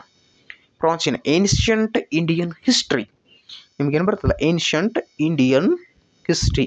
ಈ ಏನ್ಷಿಯಂಟ್ ಇಂಡಿಯನ್ ಹಿಸ್ಟ್ರಿ ಒಳಗೆ ಆಸಕ್ತಿಯನ್ನು ಬೆಳೆಸ್ಕೊಂಡ್ರಂಥ ವಿಲಿಯಂ ಜೋನ್ಸ್ ಅವರು ಅದರ ಬಗ್ಗೆ ಅಧ್ಯಯನ ಶುರು ಮಾಡ್ತಾರೆ. ಆಸಕ್ತಿ ಬೆಳೆಸಿಕೊಂಡ ಸಂಸ್ಕೃತ ಭಾಷೆಯನ್ನು ಕಲಿತುಕೊಂಡು ಈ ಮೂಲಕ ವಸಾಹತುಶಾಹಿ ನಿರೂಪಣೆಗೆ ಅವ್ರದ್ದೇ ಆದ ಕೊಡುಗೆಯನ್ನು ಶುರು ಮಾಡ್ತಾರೆ. ಹಾಗಾದರೆ ಅವರು ಏನೇನು ಕೊಟ್ಟಾರ ನೋಡೋದಾದ್ರೆ, ಮೊದಲನೇದು ಏಷ್ಯಾಟಿಕ್ ಸೊಸೈಟಿ ಸ್ಥಾಪನೆ ಕೊಟ್ಟಾರ. PCPSI 1 ಮಾರ್ಕ್ ಕ್ವಶನ್ ಫಿಕ್ಸ್ ಇದೆ, ನೋಟ್ ಮಾಡಿ ಇಟ್ಕೋರಿ. ಏಷ್ಯಾಟಿಕ್ ಸೊಸೈಟಿಯ ಸ್ಥಾಪನೆ ಸರ್ ವಿಲಿಯಂ ಜೋನ್ಸ್ರವರು 1784ರಲ್ಲಿ ಏಷ್ಯಾಟಿಕ್ ಸೊಸೈಟಿ ಎಂಬ ಸಂಸ್ಥೆಯನ್ನು ಕಲ್ಕತ್ತಾದಲ್ಲಿ ಸ್ಥಾಪನೆ ಮಾಡ್ತಾರೆ. ಇಷ್ಟು ಸಾಕು. ಇದರ ಉದ್ದೇಶ ಏನಾಗಿತ್ತಂದ್ರೆ ಹಸ್ತಪತ್ರಿಕೆಗಳ ಸಂಗ್ರಹ ಇರ್ಬೋದು, ಗ್ರಂಥಾಲಯಗಳ ಸ್ಥಾಪನೆ ಇರ್ಬೋದು, ವಸ್ತು ಸಂಗ್ರಹಾಲಯದ ಆರಂಭ ಇರ್ಬೋದು. ಇದು ಏಷ್ಯಾಟಿಕ್ ಸೊಸೈಟಿಯ ಮೂಲ ಉದ್ದೇಶ ಆಗಿತ್ತು. 1784 ಕೋಲ್ಕತ್ತಾದಲ್ಲಿ ಸ್ಥಾಪನೆ ಆಗೈತಿ. ಯಾರಿಂದ ಅಂದರೆ ವಿಲಿಯಂ ಜೋನ್ಸ್ರವರಿಂದ. ಎರಡನೇ, ವಿವಿಧ ಗ್ರಂಥಗಳ ತರ್ಜುಮೆ ಮಾಡ್ತಾರೆ ವಿಲಿಯಂ ಜೋನ್ಸ್ ಅವರ ಆಂಗ್ಲ ಭಾಷೆಗೆ ಅಥವಾ ಇಂಗ್ಲೀಷ್. ಸಂಸ್ಕೃತದಲ್ಲಿರ್ತಕ್ಕಂಥ ಹಲವಾರು ಗ್ರಂಥಗಳನ್ನು ಇಂಗ್ಲೀಷ್ ಭಾಷೆಗೆ ತರ್ಜುಮೆ ಮಾಡ್ತಾರೆ ಯಾರು, ವಿಲಿಯಂ ಜೋನ್ಸ್. 3-4 ಹೇಳ್ತೀನಿ ರೀ. ಕಾಳಿದಾಸನ ಅಭಿಜ್ಞಾನ ಶಾಕುಂತಲ ಇರ್ಬೋದು, ವಿಷ್ಣು ಶರ್ಮನ ಗೀತೋಪದೇಶ ಇರ್ಬೋದು, ಜಯದೇವನ ಗೀತ ಗೋವಿಂದ ಇರ್ಬೋದು, ಇವೆಲ್ಲ ಏನು ಮಾಡ್ತಾವೆ ಸಂಸ್ಕೃತದಿಂದ ಇಂಗ್ಲೀಷ್ಗೆ ತರ್ಜುಮೆ ಆಗ್ತವೆ. ಇದು ಸಹ ವಿಲಿಯಂ ಜೋನ್ಸ್ ಸಹಾಯ ಮಾಡಿರೋದು. ಇನ್ನು ಜನಾಂಗೀಯ ವಿಂಗಡಣೆ, ಜೋನ್ಸ್ ರವರು ಭಾರತದಲ್ಲಿ ಆರ್ಯನ್ನರು ಆಗಮನವನ್ನು ಆದರ್ಶ. ಆರ್ಯನ್ನರು ಯಾರು? ಈ ಮಧ್ಯ ಏಷ್ಯಾದಿಂದ ಭಾರತಕ್ಕೆ ಬಂದವರು. ಆ ಪರಿಕಲ್ಪನೆಯನ್ನು ಆಧಾರವಾಗಿಟ್ಟುಕೊಂಡು ಇವರು ಡಿವೈಡ್ ಮಾಡಕ್ಕೆ ಹೋಗ್ತಾರೆ. ಬಟ್ ಅದು ಅನಿವಾರ್ಯ ಕಾರಣಗಳಿಂದ ಏನಾಗಿಲ್ಲ, ಡಿವೈಡ್ ಆಗಲ್ಲ, ಅವ್ರಿಗೆ ಮಾಡೋಕ್ಕೆ ಸಾಧ್ಯ ಆಗಲಿಲ್ಲ. ಇನ್ನು ವಿವಿಧ ನಿರೂಪಣೆಗಳಲ್ಲಿ ಮೊದಲಿಗರು ವಿಲಿಯಂ ಜೋನ್ಸ್ ಭಾರತದ ಶಾಸ್ತ್ರೀಯ ಸಂಗೀತವನ್ನು ಅಧ್ಯಯನ ಮಾಡಿದ ಮೊದಲಿಗರಾಗ್ಯಾರ. ಜೊತೆಗೆ ಗಿಡ ಮರಗಳು ಪ್ರಾಣಿಗಳನ್ನು ವರ್ಗೀಕರಿಸ್ಯಾರ. ಇದು ಸಹ ಅವರು ಮೊದಲಿಗರು. ಇನ್ನು ಪೌರಾತ್ಯ ಭಾಷಾ ಪ್ರವೀಣರು, ಜೋನ್ಸ್ ತಮ್ಮ ನ್ಯಾಯಾಧೀಶ ವೃತ್ತಿಯ ಬಳಿಕ ಪೌರಾತ್ಯ ಭಾಷೆಗಳನ್ನು ಕಲಿತಾರ, ಅದಕ್ಕೆ ಅಧ್ಯಯನ ಮಾಡ್ತಾರೆ. ಅವರು ಟೋಟಲಿ 12 ಭಾಷೆಗಳನ್ನು 22 ಭಾಷೆ ಏನದಾವ ನಮ್ಮ 8th ಶೆಡ್ಯೂಲ್ ಒಳಗೆ ಅದಾವು. ಅದರಲ್ಲಿ 12 ಭಾಷೆ ಒಳಗೆ ಅಧ್ಯಯನ ಮಾಡಿರ್ತಾನಂತ ನೋಡಿ. ಎಷ್ಟು ಶಾನೆ ಮನುಷ್ಯ ಇರಬೇಕು. ಇನ್ನು ವರ್ಣಾಶ್ರಮದ ಕುರಿತು ಮೆಕಾಲೆ ತಮ್ಗೋಡ ಸ್ಕ್ರೀನ್ಶಾಟ್ ಹೊಡ್ಕೊಂಡಿದ್ನ. ಯಾಕ್ರಿ ಅಂದ್ರೆ ಇದು ಆ್ಯಕ್ಚುಲಿ ಪ್ರೀವಿಯಸ್ ಇಯರ್ ಕ್ವಶನ್ ಬಂದಿಲ್ಲ, ಬರ್ತೈತೋ ಇಲ್ಲೋ ನನಗೆ ಗೊತ್ತೂ ಇಲ್ಲ, ಸುಮ್ಮನೆ ಹೇಳಲ್ಲ. ಸ್ಕ್ರೀನ್ಶಾಟ್ ಹೊಡ್ಕೊರಿಪ್ಪ, ಹೊಡ್ಕೊಂಡ್ರಿ ಗಪ್. ಇನ್ನೊಂದು ಭಾಷೆ ಇನ್ನೂ 2 ಸ್ಕ್ರೀನ್ಶಾಟ್ ಕುಳಿತಿರ್ಬೇಕು. ಇದೊಂದು ಹೊಡ್ಕೊರಿ. ಎಲ್ಲಿಗೆ ಇದು ಮನೋಧೋರಣೆ ಹಿನ್ನೆಲೆ ಅಂತ ಇಲ್ಲಿ ನಿಂತೈತಿ. ಮನೋಧೋರಣೆ ಹಿನ್ನೆಲೆ ಇಲ್ಲಿ ನಿಂತೈತಿ. ಹೊಡ್ಕೊರಿ ಸ್ಕ್ರೀನ್ಶಾಟ. ಎಸ್, ಹೊಡ್ಕೊರಿ. ಇಲ್ಲಿ ಬಿಟ್ಟೈತಿ ನೋಡಿ, ಮನೋಧೋರಣೆ ಹಿನ್ನೆಲೆಗಿನಿಂದ ಅಲ್ಲಿಂದ ಅಭಿಪ್ರಾಯ ಮಟ್ಟ ಓದ್ಕೊಳ್ರಿ. ಎಲ್ಲನೂ ಓದ್ಕೋಬೇಡ್ರಿ, ಸ್ವಲ್ಪ ಟೈಪ್. ಇವು ಮಾತ್ರ ಇಂಪಾರ್ಟೆಂಟ್. ಪೌರಾತ್ಯ ಕಲೆ ಮತ್ತು ವಿಜ್ಞಾನಗಳ ಬದಲು ಪಾಶ್ಚಿಮಾತ್ಯ ಕಲೆ ಮತ್ತು ವಿಜ್ಞಾನಕ್ಕೆ ಪ್ರೋತ್ಸಾಹ ಯಾರು ಕೊಟ್ಟರು? ಮೆಕಾಲೆ ಅವ್ರು ಕೊಡ್ತಾರೆ. ಮೆಕಾಲೆ ಅವ್ರು ಏನು ಹೇಳಿ ಇಂಗ್ಲೀಷ್ ಮನುಷ್ಯ ಮತ್ತು ಅದಕ್ಕೆ ನಮ್ಮ ಭಾರತ ಪೌರಾತ್ಯ ಬಿಟ್ಟ ತನ್ನದೇ ಆದಂಥ ಇಂಗ್ಲೀಷ್ ಗಟ್ಟ ಮಾಡೋರು ಇಂಗ್ಲೀಷ್ ಬಿಳಿ ಮನುಷ್ಯ ಅವ. ಪೌರಾತ್ಯ ಕಲೆ ಮತ್ತು ವಿಜ್ಞಾನಗಳ ಬದಲು ಪಾಶ್ಚಿಮಾತ್ಯ ಕಲೆ ಮತ್ತು ವಿಜ್ಞಾನಕ್ಕೆ ಪ್ರೋತ್ಸಾಹ ಕೊಟ್ಟ. ಪೌರಾತ್ಯ ಕೃತಿಗಳ ಮುದ್ರಣವನ್ನು ಕೈ ಬಿಡೋದು ಬಿಟ್ಟ ಒಟ್ಟ ಪ್ರಿಂಟ್ ಅದು ಮಾಡ್ಸಕ್ಕೆ ಹೋಗಬೇಡ್ರಿ, ಟ್ರಾನ್ಸ್ಫರ್ ಮಾಡಬೇಡ್ರಿ. ಇಂಗ್ಲೀಷ್ ಒಳಗೆ ಪ್ರಿಂಟ್ ಮಾಡಬೇಡ್ರಿ. ಯಾರು ಬಿಡಿಸಿದ್ರು? ಈ ಮೆಕಾಲೆ ಬಿಡಿಸಿದ. ಪೌರಾತ್ಯ ಶಿಕ್ಷಣಕ್ಕೆ ನೀಡುತ್ತಿದ್ದ ಅನುದಾನ ಮತ್ತು ಶಿಷ್ಯ ವೇತನವನ್ನು ನಿಲ್ಲಿಸುವುದು.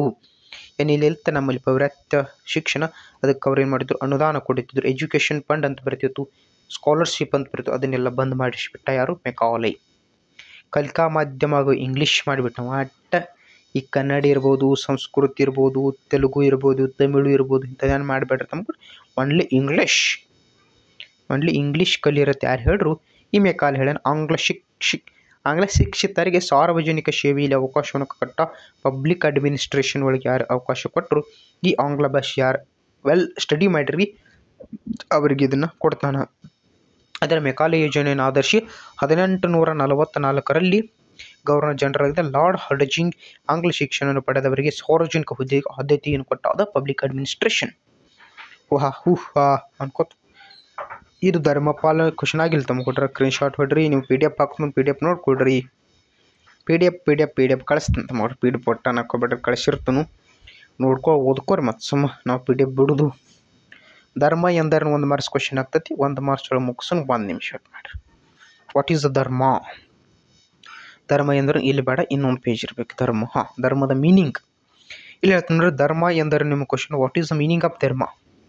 ಧರ್ಮ ಎಂಬ ಕನ್ನಡ ಪದವು ಆಂಗ್ಲ ಭಾಷೆಯ ರಿಲಿಜನ್ ತರ್ಜುಮೆ ಟ್ರಾನ್ಸ್ಲೇಟ್ ಆಗೈತಿ. ಈ 2 ಪದಗಳು ಮೂಲ ಲ್ಯಾಟಿನ್ ಭಾಷೆಯ ರಿಲಿಗೇರ್ ಅಂದರೆ ಏನ್ರಿ? ರಿಲಿಗೇರ್ ಎಂದರೆ ಬಂಧಿಸು ಎಂದರ್ಥ. ಆದ್ದರಿಂದ ಧರ್ಮವು ಮಾನವರನ್ನು ಈ ಧರ್ಮ ಏನೈತಿ ದಟ್ ಇಸ್ ಕಾಲ್ಡ್ ಧರ್ಮ. ಈ ಧರ್ಮವು ಮಾನವರನ್ನು ದೇವರೊಡೆಗೆ ಐಕ್ಯಗೊಳಿಸುವುದು ಅಥವಾ ಮಾನವರನ್ನು ದೇವರೊಡೆಗೆ ಐಕ್ಯಗೊಳಿಸುವುದೇ ಧರ್ಮ. ಮಾನವರನ್ನು ದೇವರೊಡೆಗೆ ಐಕ್ಯಗೊಳಿಸುವುದೇ ಈ ಧರ್ಮ. ಮುಗಿತು. 1 ಮಾರ್ಕ್ಸ್ ಕ್ವಶನ್ ಆಗೋ ಸಾಧ್ಯತೆ ಇರ್ತದೆ ಅಂತ ಹೇಳಿ. ಇನ್ನು ಧರ್ಮದ ಪ್ರಾಮುಖ್ಯತೆ ನೋಡ್ಕೊಟ್ರೆ, ಇಂಪಾರ್ಟೆನ್ಸ್ ಆಫ್ ಧರ್ಮ. ಕರ್ತವ್ಯ ಪ್ರಜ್ಞೆಯ ಬಲವರ್ಧನೆ ಇರ್ಬೋದು, ಉತ್ತಮತೆಯ ಪ್ರತೀಕ ಇರ್ಬೋದು, ಮಾನವರ ಪ್ರತ್ಯೇಕತೆಗೆ ಸಹಾಯಕ ಇರ್ಬೋದು, ರಾಜ್ಯಾಡಳಿತ ತಳಹದಿ ಇರ್ಬೋದು, ಶಾಂತಿ ಮತ್ತು ಕಾನೂನು ಸುವ್ಯವಸ್ಥೆ ಇರ್ಬೋದು. ಇನ್ನು ರಾಜ್ಯ ಧರ್ಮ ಅಂದರೆ ಏನು? ಧರ್ಮ ಬೇರೆ, ರಾಜಧರ್ಮ ಬೇರೆ. ಧರ್ಮ ಅಂದರೆ ಏನು? ಮಾನವರನ್ನು ದೇವರೆಡೆಗೆ ಐಕ್ಯಗೊಳಿಸುವುದೇ ಧರ್ಮ. ಆದರೆ ರಾಜಧರ್ಮ ಎಂಬುದು ರಾಜನೊಬ್ಬನ ಕರ್ತವ್ಯಗಳನ್ನು ಸೂಚಿಸುವ ಪರಿಕಲ್ಪನೆ. ಧರ್ಮ ಎಂದರೆ ಮಾನವರನ್ನು ದೇವರೆಡೆಗೆ ಐಕ್ಯಗೊಳಿಸುವುದು. ರಾಜ್ಯ ಧರ್ಮ ಎಂದರೆ ಅಲ್ಲಿರ್ತಕ್ಕಂಥ ರಾಜನ ಕರ್ತವ್ಯಗಳನ್ನು ಸೂಚಿಸುತ್ತೆ. ದಮ ರಜಾ ಇಲ್ಲಿ ನೀರು ಕೊಡಾಕ ನೀರಿಡು, ಜನರಿಗೆ ನೀರಿಲ್ಲಾಗೈತಿ, ಇಲ್ಲಿ ಬರಗಾಲ ಬಿದ್ದೈತಿ, ಇಲ್ಲಿ ಟ್ಯಾಕ್ಸ್ ಕಲೆಕ್ಟ್ ಮಾಡಬೇಡ, ದಟ್ ಇಸ್ ಕಾಲ್ಡ್ ಡ್ಯೂಟೀಸ್. ಯಾವುದು ಡ್ಯೂಟೀಸ್ ಹೇಳ್ತದ ಅದು ಏನಂತಾರೆ ರಾಜ್ಯ ಧರ್ಮ ಅಂತ ಹೇಳಿ ಕರೀತಾರೆ. ಇವು ಯಾಕೆ ಇಟ್ಟು ಹೇಳ್ತಾ ನೀವು ಒಂದು ಮಾರ್ಕ್ಸಿಗೆ ಕ್ವಶನ್ ಬರೋ ಸಾಧ್ಯತೆ ಇರುತ್ತೆ ಅಂದ್ಬಿಟ್ಟು. ಇವು ನಿಮಗೇನೋ ಪೂರ ಕವರ್ ಮಾಡ್ಬೇಕಾಯ್ತು. ಹಿಂಗಾಗಿ ಇನ್ನು ದಂಡ ನೀತಿ ಅಂದರೆ ಏನು ನೋಡ್ರಿ, ಒಂದು ಮಾರ್ಕ್ಸ್ನ. ದಂಡ ನೀತಿ ಎಂಬುದು ಆರಂಭಿಕ ಭಾರತೀಯ ಜನರ ಶಿಕ್ಷಿಸುವ ಕಲೆ ಎಂದರ್ಥ. ದಂಡ ನೀತಿ ಅಂದರೆ ಬರ್ರಿ, ದಂಡ ನೀತಿ ಎಂದರೆ ಶಿಕ್ಷಿಸುವ ಕಲೆ. ಸಾಕು, ಶಿಕ್ಷಿಸುವ ಕಲೆ. ದಂಡ ನೀತಿ ಅಂದರೆ ಶಿಕ್ಷಿಸುವ ಕಲೆ, ಮುಗೀತು. ದಂಡ ನೀತಿ ಪ್ರಾಮುಖ್ಯತೆ ಅದು ಏನು ಬೇಡ ನಿಮಗೆ. ನ್ಯಾಯ, ಎಸ್, ನ್ಯಾಯ ಬಗ್ಗೆ ಒಂದು ಸ್ವಲ್ಪ ನೋಡೋಣಗಪ್ಪ. ನ್ಯಾಯದ ಅರ್ಥ. ನ್ಯಾಯ ಎಂಬ ಪರಿಕಲ್ಪನೆ ಪ್ರಾಚೀನ ಭಾರತದಲ್ಲಿ ವ್ಯವಹಾರ ಎಂಬ ಪದವನ್ನು ಸೂಚಿಸುತ್ತದೆ. ವಿವಿಧ ಸಂದೇಶ ಮತ್ತು ಗೊಂದಲಗಳನ್ನು ನಿರ್ಮೂಲನೆಗೊಳಿಸುವುದೇ ಸಂದರ್ಭದಲ್ಲಿ ವ್ಯವಹಾರಕ್ಕೆ ನ್ಯಾಯ ಎಂಬ ಪದ ಬರ್ತದೆ. ವಿವಿಧ ಗೊಂದಲ ಮತ್ತು ಅಂದರೆ ವ್ಯವಹಾರಗಳು ಸಂದೇಹ ಮತ್ತು ಗೊಂದಲಗಳನ್ನು ಪರಿಹರಿಸುವುದು ನ್ಯಾಯ. ಸಂದೇಹ ಮತ್ತು ಗೊಂದಲಗಳನ್ನು ಪರಿಹರಿಸುವುದೇ ನ್ಯಾಯ ಲಾ, ಜಸ್ಟಿಸ್. ಇಷ್ಟೆಲ್ಲ ಅದಾವ ಇದ್ರಾಗ. ಮತ್ತೆ ನಿಮಗೂ ಶೂನ್ಯ ರತನ ಇವರನ್ನು ಕೇಳಿಲ್ಲ. ವರ್ಣ ಧರ್ಮ ಹೇಳಿ ನಿಮ್ಗೆ ಆಲ್ರೆಡಿ ವರ್ಣ ಗಾಂಧೀಜಿ ಎರಡು ಒಂದೈತೆ, ಸ್ವಲ್ಪ ಪಾಯಿಂಟ್ ಬರ್ರಿ ಅದನ್ನ ಏನಾಗಂಗೆ. ಈ ತಿರುಕ್ಕುಳ್ಳರ ಒಳಗೆ ನಿಮ್ಗೊಂದು ಕ್ವಶನ್ ಕೇಳ್ಯಾರ. ಇಲ್ಲಿ ಈ ತಿರುಕ್ಕುಳ್ಳರ ರಚನಾಕಾರರು ಯಾರಂದ್ರೆ ತಿರುವಳ್ಳವರ್. ಈ ತಿರುಕ್ಕುಳ್ಳರ್ ಅನ್ನೋದೊಂದು ಕೃತಿ ಐತ್ರಿ. ಈ ಕೃತಿಯ ರಚನಾಕಾರ ಯಾರು ಕೇಳ್ಯಾರ, ಯಾರಂದ್ರೆ ತಿರುವಳ್ಳವರ್ ನೆನ್ಪಿಟ್ಟವರು. ತಿರುಕ್ಕುಳ್ಳರ್ನ ರಚನಾಕಾರ ತಿರುವಳ್ಳವರ್. ಇನ್ನು ಪ್ರಾಚೀನ ಭಾರತದಲ್ಲಿ ರಾಜತ್ವ ಅಂತ ಬರ್ತದೆ. ರಾಜತ್ವ, ಕಿಂಗ್ಶಿಪ್ ಇನ್ ಏನ್ಷಂಟ್ ಇಂಡಿಯಾ ಅಂತ ಬರ್ತದೆ. ಇಲ್ಲಿಂದ ಗೋಪತಿಯಿಂದ ಭೂಪತಿ ಅನ್ನೋದೊಂದು ಕ್ವಶನ್ ಐತೆ, ಅದನ್ನು ಹೇಳಿ ಕ್ಲಾಸ್ ಮುಗಿಸೋದಾದ್ರೆ ಮುಗಿಸ್ಬಿಡ್ನು. ಇಲ್ಲಿ ಭೂಪತಿ ಹೆಂಗಾದ? ವೇದಗಳ ಕಾಲದಲ್ಲಿ, ಆರಂಭದ ಕಾಲದಲ್ಲಿ ರಾಜ ಹೆಂಗಿದ್ದ? ಬುಡಕಟ್ಟಿನ ಮುಖ್ಯಸ್ಥನ ರಾಜನ ಅಂತ ಕರಿತಾರೆ. ಈ ಬುಡಕಟ್ಟಿನ ಮುಖ್ಯಸ್ಥನ ಮೇನ್ ಉದ್ದೇಶ ಏನಂದ್ರೆ ಈ ಜನರು ಮತ್ತು ಈ ಜನರ ಬಳಿ ಇರ್ತಕ್ಕಂಥ ಗೋವುಗಳು ಅಂದ್ರೆ ಆಕಳುಗಳ ರಕ್ಷಣೆ ಮಾಡುವುದೇ ಈ ಗೋಪತಿ ಅಥವಾ ರಾಜನ ಪ್ರಮುಖ ಕರ್ತವ್ಯ ಆಗಿತ್ತು. ಅವಾಗ ಏನಿದ್ದು ಸಭಾ ಮತ್ತು ಸಮಿತಿ ಎಂಬ ಎರಡು ಸಮಿತಿಗಳಿದ್ದು ನೋಡ್ರಿ. ಆರಂಭಿಕ ವೇದಗಳಲ್ಲಿ ಬುಡಕಟ್ಟು ನಾಯಕನಾಗಿದ್ದ ರಾಜನೇ ಪ್ರಭುವಾಗಿದ್ದ. ಇತ್ತ ರಾಜನ ಪ್ರಮುಖ ಕರ್ತವ್ಯವನ್ನು ಸೇವೆ ಮಾಡುವುದಾಗಿತ್ತು. ಏನನ್ನೂ ಪ್ರಜೆಗಳನ್ನು ಮತ್ತು ಸಂಪತ್ತಾಗಿದ್ದ ಗೋವುಗಳನ್ನು. ಅವಾಗ ಯಾರಚ್ಚಕ್ಕೆ ಎಷ್ಟು ಗೋವುಗಳದಾವ ಅವ ಶ್ರೀಮಂತ ಬಡವ ಅಂತ ಕರಿತರು. ಆದ್ದರಿಂದ ಈ ಗೋವುಗಳ ರಕ್ಷಣೆ ಮಾಡುವುದರಿಂದ ಆತನಿಗೆ ಏನಂದ್ರು ಗೋಪತಿ, ಜನಶ್ಯ ಗೋಪ ಅನ್ನೋಕೆ ಗೋಪತಿ ಅಂತ ಕರೆದ್ರು. ಈ ರೀತಿಯಾಗಿ ಅವಾಗ ಏನಿದ್ದವ ಗೋಪತಿಯಾಗಿದ್ದ ಮನುಷ್ಯ ಭೂಪತಿ ಹೇಗೆ ಆಗಿದ್ದು ಅನ್ನೋದು ನಿಮ್ಮ ಕ್ವಶನ್. ಮೊದಲನೇ ಯಾವ ರೀತಿಯಾಗಿ ಗೊತ್ತಾಯ್ತು ನಿಮಗೆ, ಯಾವ ರೀತಿ ಆತ ಒಬ್ಬ ಮುಖಂಡರಿರ್ತಿದ್ದ, ಬುಡಕಟ್ಟಿನ ಮುಖ್ಯಸ್ಥರಿರ್ತಿದ್ದ, ಸ್ವಲ್ಪ ಪ್ರಬಲವಾಗಿದ್ದ ಇರ್ತಿದ್ದ, ಯಾರ ಹತ್ರ ಸಂಪತ್ತಾಗಿರ್ತಕ್ಕಂಥ ಗೋವುಗಳದ ಮತ್ತು ಆ ಮನುಷ್ಯರನ್ನು ರಕ್ಷಣೆ ಮಾಡವ ಯಾರ? ಈ ಗೋಪತಿ. ಈ ಗೋಪತಿ ಇದ್ದವ ಋಗ್ವೇದ ಕಾಲದಲ್ಲಿ ರಾಜನ್ ಕೇವಲ ಗೋಪತಿ ಮನುಷ್ಯದ ಪ್ರಜೆಗಳ ರಕ್ಷಣೆ ಮಾತ್ರ ಸೀಮಿತದ. ಆದರೆ ನಂತರ ಉತ್ತರ ವೇದಗಳ ಕಾಲದಲ್ಲಿ ಏನಾಗಕತ್ತ, ರಾಜನಲ್ಲಿ ತನ್ನ ತೋಳುಗಳ ಬಲದ ಮೇಲೆ ವಿಶ್ವಾಸ ಬಂದ ನಂತರ ರಾಜನ್ ನಿರ್ದಿಷ್ಟ ಭೂಪ್ರದೇಶದ ಮೇಲೆ ಗಮನವನ್ನು ಹರಿಸಕತ್ತ. ಸ್ವಂತ ಇರ್ತಿದ್ದ, ನಂತರ ಏನಂತೂ ಆಸೆ ಆಕೈತಿ ಇಷ್ಟೆಲ್ಲ ನಂದಾಗಬೇಕಲ್ಲ, ಸುತ್ತುವರೆದ ಪ್ರದೇಶ ಎಲ್ಲ ನಮ್ದ ಆಗ್ಬೇಕಂತೇಳಿ ಭೂಪ್ರದೇಶ ಬಗ್ಗೆ ಕೊಡಕತ್ತ. ಆದ್ದರಿಂದ ಅವ ಏನು ರಕ್ಷಣೆ ಮಾಡಕತ್ತಿದ್ ನೋಡ್ರಿ, ಗೋವುಗಳು ಮತ್ತು ಆ ಪ್ರಜೆಗಳಿಗೆ ಟ್ಯಾಕ್ಸ್ ಹಾಕಕತ್ತ, ನನಗೆ ಕೂಲಿ ಕೊಡಬೇಕು. ಅದಕ್ಕೇನಂತ ಕರೆದ್ರು ಬಲಿ ಅಂತ ಕರೆದ್ರು. ಬಲಿ ಅಂದ್ರೆ ಯಾವುದೇ ಆಡು ಮತ್ತು ಇದೇನು ಆ ಕೋಳಿಯನ್ನು ಚಂಡನ್ನು ಕಡಿಯುವುದು ಬಲಿ ಅಲ್ಲ, ಟ್ಯಾಕ್ಸ್. ಈಗ ನೀವು GST goods and service tax ಕಟ್ತೀರ, ಹಂಗೊಂದು ಟ್ಯಾಕ್ಸ್ ಯಾವುದಿತ್ತು ಅದು ಬಲಿ. ಈ ನಂತರದಲ್ಲಿ ಏನಾಗುತ್ತೋ, ಈ ಉತ್ತರ ವೇದದ ಅಂತ್ಯದ ವೇಳೆಗೆ ಆ ಮನುಷ್ಯ ಇಲ್ಲೊಂದು ಸ್ಟೇಟ್ ಇಲ್ಲೊಂದು ಭೂಪ್ರದೇಶ, ಈ ಎರಡೂ ಭೂಪ್ರದೇಶ ರಾಜ್ಯಗಳ ನಡುವೆ ಯುದ್ಧ ಶುರುವಾಯಿತು. ಯುದ್ಧ ಶುರು ಆಗಾಗ ಏನಾಯಿತು, ಭೂಪ್ರದೇಶದ ಮೇಲೆ ಮನುಷ್ಯನಿಗೆ ಆಸೆ ಆಯಿತು, ಸಂಪತ್ತಿನ ಮೇಲೆ ಆಸೆ ಆಯಿತು. ಆದ್ದರಿಂದ ಏನಾಗಕ್ಕಾಯಿತು, ಈ ಗೋಪತಿ ಇದ್ದಂಥ ಮನುಷ್ಯ ಭೂಪತಿಗೆ ನಿಧಾನವಾಗಿ ಹೊಂಟ, ಧರ್ಮದ ರಕ್ಷಣೆಯನ್ನು ಬಿಟ್ಟ, ಮೋಸ ವಂಚನೆ ಮಾಡಕತ್ತ. ಅದನ್ನು ಮಹಾಭಾರತ ಕಾಲದಲ್ಲಿ ರಾಜನಾದವ ಧರ್ಮದ ರಕ್ಷಕನಾಗಿ ಪರಿಗಣಿಸಲ್ಪಟ್ಟ ನಂತರ ಮೌರ್ಯ, ಕುಶಾಣ, ಶಾತವಾಹನರ ಅರಸರಲ್ಲಿ ರಾಜನಾದವ ಧರ್ಮದ ರಕ್ಷಣೆ ಶ್ರೀಮಂತನಾಗಿದ್ದು ಸ್ಪಷ್ಟವಾಗಿದೆ. ಹೀಗಾಗಿ ಆ ಕಾಲದ ರಾಜರು ತಮ್ಮನ್ನು ದೇವರ ಪ್ರತಿನಿಧಿಗಳು ಅಂತ ಕರ್ಕೊಂಡ್ರು. ದೇವರ ಪ್ರತಿನಿಧಿಗಳು. ನಂತರ ವರ್ಣಾಶ್ರಮದಲ್ಲಿ ಧರ್ಮದ ರಕ್ಷಣೆ ಕೂರಿಸ್ಕೊಳ್ಳುತ್ತದೆ. ನಂತರದಲ್ಲಿ ಏನಾಯಿತು, ಈ ಗುಪ್ತರ ಕಾಲದ ಹೊತ್ತಿಗೆ ರಾಜ್ಯ ಭೂಪತಿ ಅಂದರೆ ಭೂಮಿಯ ಒಡೆಯನೆಂದು ಸ್ಪಷ್ಟವಾಗಿ ಉಲ್ಲೇಖ ಆಗ್ತದೆ. ಅದರಿಂದ ಇಲ್ಲಿ ನಾನೇ ದೇವರು, ನಾನೇ ರಾಜ, ನಾನೇ ಭೂಮಿಯ ಒಡೆಯ, ನಾನು ದೇವರ ನೆರಳು ಅಂತ ಹಲವಾರು ಇತಿಹಾಸಕಾರ ಕರ್ಕೊಂಡಿರುವುದನ್ನು ನೀವು ನೋಡಬೇಕಾಗ್ತದೆ. ಈ ರೀತಿಯಾಗಿ ಗೋಪತಿಯಿಂದ ಮಾನವ ಭೂಪತಿಗೆ ಕನ್ವರ್ಟ್ ಆಗಿರುವುದು ತಿಳಿತದೆ.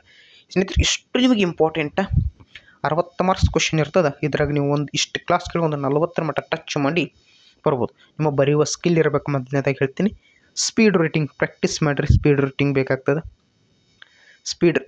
Speed writing practice make man perfect. ಸ್ಪೀಡಾಗಿ ರೈಟಿಂಗ್ ಮಾಡಿರಿ, ಪ್ರಾಕ್ಟೀಸ್ ತಾನೇ ಗೊತ್ತಾಗ್ತದೆ. ಡೈಲಿ ಬರೀರಿ, ಪ್ರಾಕ್ಟೀಸ್ ಆಗ್ತದೆ. ಮತ್ತು ನಿಮಗೆ ಕ್ವಶನ್ ಅಂಡರ್ಸ್ಟ್ಯಾಂಡ್ ಮಾಡ್ಕೊಳ್ಳೋ ಕೆಪಾಸಿಟಿ ಬೇಕು. ಯಾವುದೋ ಕ್ವಶನ್ ಕೇಳೋಣ ಏನೋ ಬರೆದು ಬಂದ್ರೆ ಹೀಗೆಲ್ಲ ಆಗಂಗಿಲ್ಲ. ಪ್ರಾಕ್ಟೀಸ್ ಮಾಡಿರಿ. ಎಕ್ಸಾಮ್ ಯಾವಾಗೈತೆ ನೋಡಿರಿ. ನಿಮಗೆ ಏನೋ ಡೌಟ್ ಇದ್ದರೂ ಕಮೆಂಟ್ ಬಾಕ್ಸನ್ನು ಕೈ ತಂದ್ಕೊಟ್ರೆ ಕಮೆಂಟ್ ಹಾಕ್ರಿ, ಏನು ಬೇಕು ನಿಮ್ಗೆ ನೋಡಿ ಆದಷ್ಟು ಪ್ರಾಬ್ಲಮ್ ಸಾಲ್ವ್ ಮಾಡ್ತೀನಿ. ಮತ್ತು ನೆಕ್ಸ್ಟ್ ಇಲ್ಲಿ ಭೇಟಿ ಆಗ್ತೀನಿ ಸ್ನೇಹಿತರೆ. ಎಲ್ಲರಿಗೂ ಬೈ ಬಾಯ್.